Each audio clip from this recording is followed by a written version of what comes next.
नमस्कार, मैं हूं निकिता और आप देख रहे हैं सत्यहिंदी.com।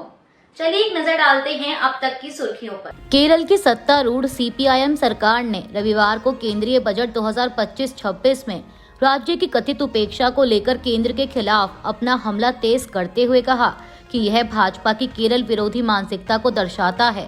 सीपीआईएम के राज्य सचिव एमवी गोविंदन ने कहा कि केंद्रीय बजट यह सोचने पर मजबूर करता है कि क्या केरल राज्य भारत का हिस्सा नहीं है।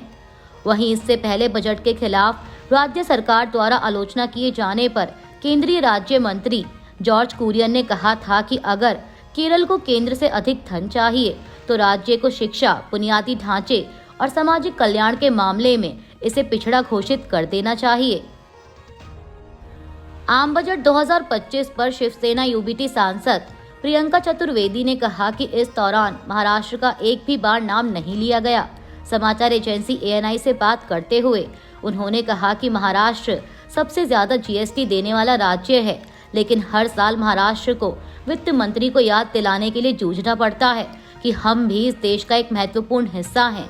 उन्होंने बीजेपी से सवाल करते हुए कहा कि मैं बीजेपी से पूछना चाहती हूं कि जो जनता आपको 100 से ज्यादा सीटें देती है उसका खामियाजा जनता को ही भुगतना पड़ रहा है, क्योंकि चुनाव हो गए और वहां जीत दर्ज हो गई तो आप महाराष्ट्र का नाम तक नहीं लेते हैं। प्रियंका चतुर्वेदी ने आगे कहा कि देश की प्रगति और उन्नति में महाराष्ट्र का योगदान रहा है, पर जब बजट में उनका ध्यान रखने की बात आती है तो उनको दरकिनार कर दिया जाता है। शिवसेना यूबीटी सांसद संजय राउत ने रविवार को दावा किया कि महाराष्ट्र के मुख्यमंत्री देवेंद्र फडणवीस और उप मुख्यमंत्री एकनाथ शिंदे के बीच तनावपूर्ण संबंध राज्य की प्रगति में बाधा बन रहे हैं।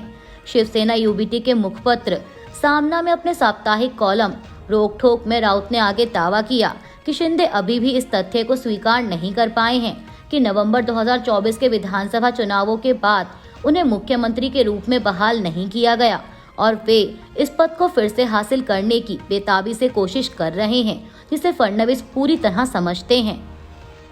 आज 2 फरवरी बसंत पंचमी के मौके पर प्रधानमंत्री नरेंद्र मोदी ने दिल्ली के आरके पुरम में एक चुनावी रैली को संबोधित किया। इस दौरान उन्होंने आम आदमी पार्टी पर निशाना साधते हुए कहा कि बसंत पंचमी के साथ ही मौसम बदलना शुरू हो जाता है। 3 दिन बाद यानी 5 फरवरी को दिल्ली में विकास का नया बसंत आने वाला है। इस बार दिल्ली में भाजपा सरकार बनने जा रही है। इस बार पूरी दिल्ली कह रही है अब की बार बीजेपी सरकार। प्रधानमंत्री ने आगे कहा कि आजकल हम देख रहे हैं कि कैसे दिल्ली में वोटिंग से पहले ही झाड़ू के तिनके बिखर रहे हैं। आपदा के नेता पार्टी छोड़ रहे हैं क्योंकि उन्हें पता है कि लोग आपदा से नफरत करते हैं। दिल्ली के लोगों के गुस्से से आपदा पार्टी इतनी घबरा गई है कि हर घंटे झूठी घोषणाएं कर रही है। पीएम मोदी ने कहा कि दिल्ली की जनता के सामने आपदा वालों का नकाब उतर चुका है। आम आदमी पार्टी के राष्ट्रीय संयोजक अरविंद केजरीवाल ने रविवार को 5 फरवरी को होने वाले दिल्ली विधानसभा चुनाव से पहले झुग्गी वासियों और आर्थिक रूप से कमजोर वर्गों को मताधिकार से वंचित करने की बड़ी साजिश का आरोप लगाया। एक वीडियो संदेश में केजरीवाल ने दावा किया कि उन्हें नौकर क्वार्टर, धोबी घाट और झुग्गी बस्तियों के निवासियों से कई कॉल आए हैं, जिसमें बताया गया है कि प्रतिद्वंदी पार्टी से जुड़े व्यक्ति मतदाताओं को 3,000 रुपए की पेशकश कर रहे हैं। केजरीवाल ने कहा कि उनकी यानी भाजपा पार्टी घर घर जाकर लोगों से कह रही है कि 3,000 रुपए ले लो और चुनाव आयोग घर आकर वोटिंग करवा देगा। यह सुनकर मैं चौंक गया। यह आपको फंसाने की साजिश है। मेरा सुझाव है कि आप इस जाल में ना फंसे, नहीं तो अगर आपने उन्हें वोट दिया और अपनी उंगली पर स्याही लगवाई तो वे आपके खिलाफ केस दर्ज कर आपको गिरफ्तार कर लेंगे। अगर वे आपको मुफ्त में पैसे दे रहे हैं तो ले लें, लेकिन उन्हें वोट ना दें। भाजपा नेता संबित पात्रा ने रविवार को एक प्रेस कॉन्फ्रेंस में आम आदमी पार्टी और उनके नेता अरविंद केजरीवाल पर भ्रष्टाचार को लेकर जमकर निशाना साधा। समाचार एजेंसी एएनआई के मुताबिक उन्होंने कहा कि पीएम मोदी ने आम आदमी पार्टी का बिल्कुल सही नामकरण किया था, आपदा, क्योंकि आपदा की सबसे बड़ी संपदा भ्रष्टाचार है। नकली तरह से वोट बनाना, डबल वोटिंग करा देना, ये काम आप यानी अरविंद केजरीवाल करते हैं। आपने हर डिपार्टमेंट में भ्रष्टाचार किया है। बीजेपी नेता ने कहा कि अरविंद केजरीवाल जी की बौखलाहट स्पष्ट दिखाई दे रही है। वो जिस प्रकार की भाषा का प्रयोग कर रहे हैं, जिस प्रकार की उनकी झुंझलाहट है, ये जनता से छिपी नहीं है। बसंत पंचमी पर महाकुंभ में सोमवार को होने वाले अंतिम अमृत स्नान से पहले शीर्ष अधिकारियों ने मुख्यमंत्री योगी आदित्यनाथ के शून्य त्रुटि के निर्देश के अनुपालन पर जोर दिया है। दरअसल 29 जनवरी को पिछले स्नान के दौरान हुई भगदड़ के बाद शून्य त्रुटि पर जोर दिया जा रहा है। गौरतलब है कि इस भगदड़ में कम से कम 30 लोगों की जान चली गई थी और कम से कम 60 लोग घायल हुए थे। हालांकि सटीक आंकड़े क्या हैं, वे अब तक सामने नहीं आए हैं और विपक्ष इस बात को लेकर लगातार राज्य की योगी सरकार को घेर रहा है। वहीं अब सुरक्षा के मद्देनजर उत्तर प्रदेश की सरकार ने मेले के सुचारू संचालन की देखरेख के लिए 2 वरिष्ठ IAS अधिकारियों को भी तैनात किया है, जो कि 2019 अर्धकुंभ को सफलतापूर्वक आयोजित करने वाली टीम का हिस्सा थे। ICC महिला अंडर 19 T20 वर्ल्ड कप के फाइनल मुकाबले में भारतीय महिला टीम ने दक्षिण अफ्रीका को 9 विकेट से हराकर खिताब अपने नाम कर लिया है। रविवार को मलेशिया में खेले गए फाइनल मैच में दक्षिण अफ्रीका की टीम ने पहले बल्लेबाजी करते हुए 20 ओवर में 82 रन बनाए और भारतीय टीम को 83 रनों का लक्ष्य दिया था, जिसे भारतीय टीम ने 8.4 ओवर बाकी रहते आसानी से हासिल कर लिया और वर्ल्ड कप जीतने में कामयाब रही। शिवसेना उद्धव गुट के सांसद संजय राउत ने केंद्रीय बजट पे बिहार के लिए की गई विशेष घोषणाओं को लेकर केंद्र की मोदी सरकार पर निशाना साधा है। उन्होंने इस बजट को चुनावी पैकेज बताया। समाचार एजेंसी PTI के मुताबिक संजय राउत ने कहा कि बिहार में चुनाव हैं।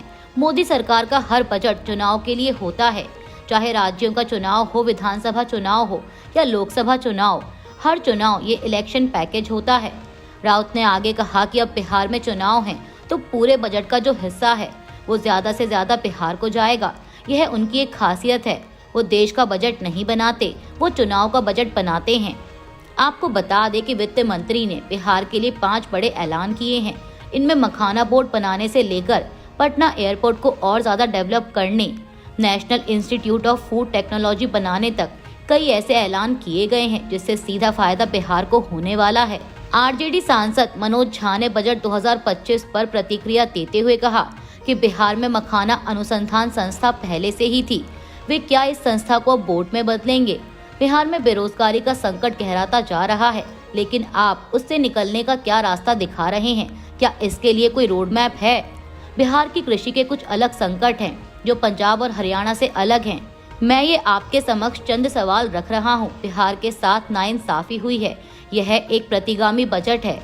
मैं अपने साथियों से भी कहता हूं कि आइए और बजट के एक एक प्रावधान को गौर से देखिए कि बिहार नाइंसाफी का शिकार हुआ है। मैं कहना चाहता हूं कि बिहार के साथ अन्याय नहीं होना चाहिए। विशेष दर्जा बिहार का अधिकार है। बिहार के बिना भारत तरक्की नहीं कर सकता। कांग्रेस नेता सोनिया गांधी के खिलाफ बिहार के मुजफ्फरपुर जिले की एक अदालत में शिकायत दी गई है। यह मामला राष्ट्रपति द्रौपदी मुर्मू पर की गई उनकी एक टिप्पणी से जुड़ा है। समाचार एजेंसी PTI के मुताबिक मुजफ्फरपुर के वकील सुधीर ओझा ने शनिवार को एक शिकायत दर्ज कराई। इसमें उन्होंने देश के सर्वोच्च संवैधानिक पद पर बैठे व्यक्ति का कथित तौर पर अपमान करने के मामले में सोनिया गांधी के खिलाफ FIR दर्ज करने की मांग की है।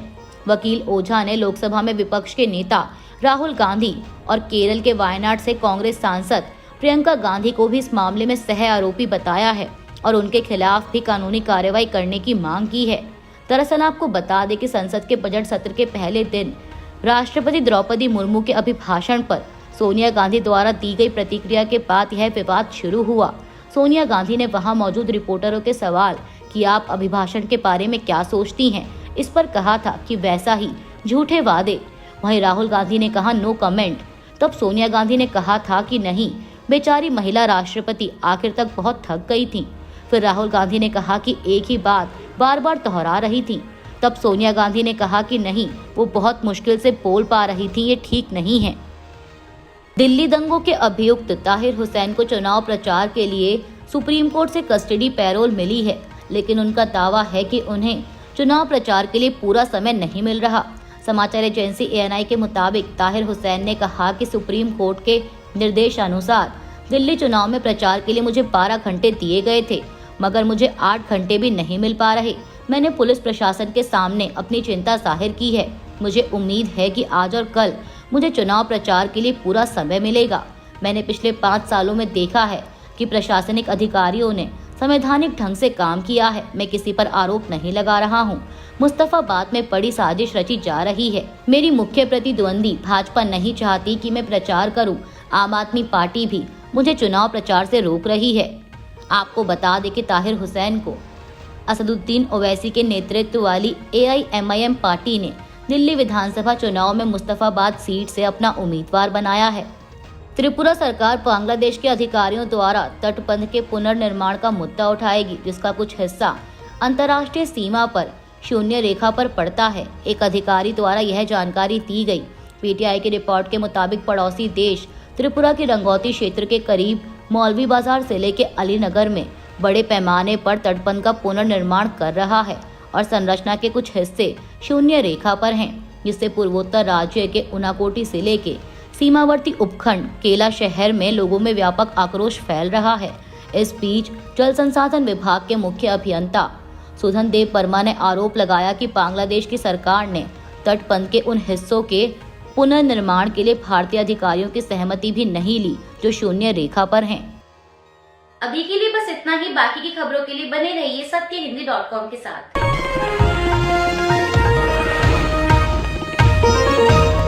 Copyright disclaimer under Section 107 of the Copyright Act 1976. Allowance is made for fair use for purposes such as criticism, comment, news reporting, scholarship, and research.